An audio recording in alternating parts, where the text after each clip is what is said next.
Ce jour-là, elle a dit « Maman, je vais chez Julie, je rentre avant le dîner ». Elle avait 10 ans.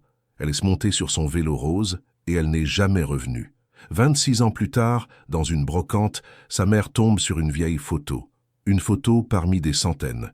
Et dans un coin de l'image, un détail glaçant, trop précis pour être une coïncidence.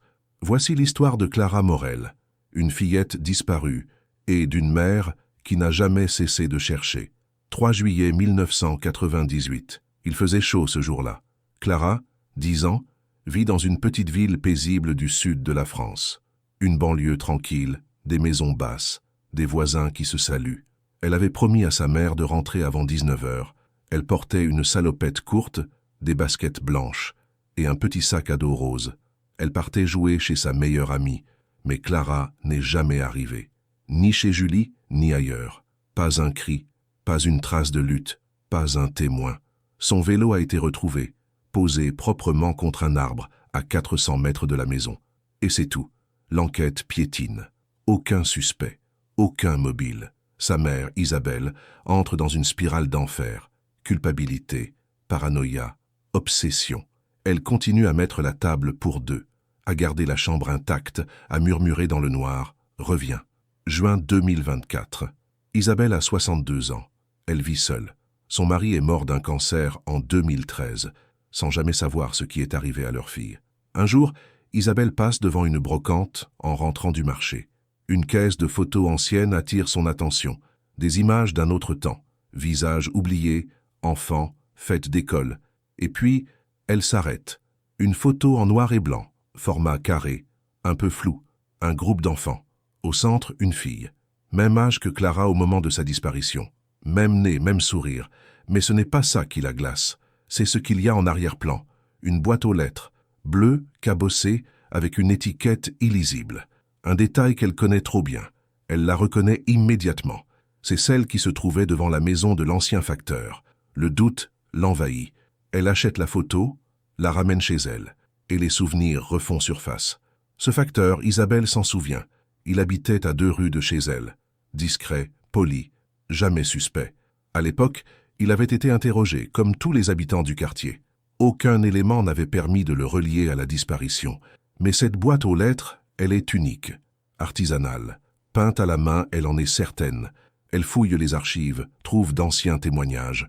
Des enfants du quartier qui disaient qu'ils les prenaient souvent en photo et leur disaient que c'était pour les cartes postales. Mais à l'époque, personne ne les a crus. L'affaire est classée. Le dossier a été refermé.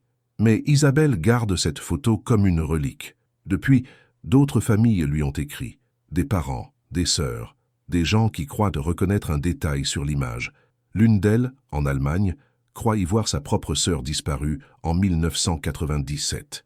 Une autre jure reconnaître une robe cousue main, identique à celle qu'elle avait offerte à sa nièce. Mais c'est en réécoutant d'anciennes cassettes audio, retrouvées dans un carton au grenier, qu'Isabelle entend une phrase qui la foudroie. Une voix claire, jeune, tremblante. Celle de Clara. C'était un jeu qu'elle faisait, s'enregistrer, se laisser des messages.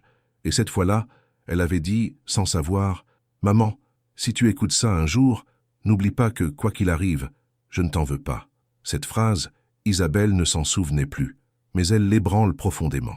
Elle la publie, anonymement, sur un forum dédié aux affaires non résolues, avec la photo retrouvée. 2 jours plus tard, un ancien ouvrier du quartier reconnaît un détail de l'arrière-plan, une boîte aux lettres artisanales qu'il avait lui-même installée devant la maison du facteur en 1995. L'information remonte jusqu'à la gendarmerie. Une nouvelle perquisition est lancée. La maison du facteur, vendue mais restée inoccupée depuis sa mort, est fouillée.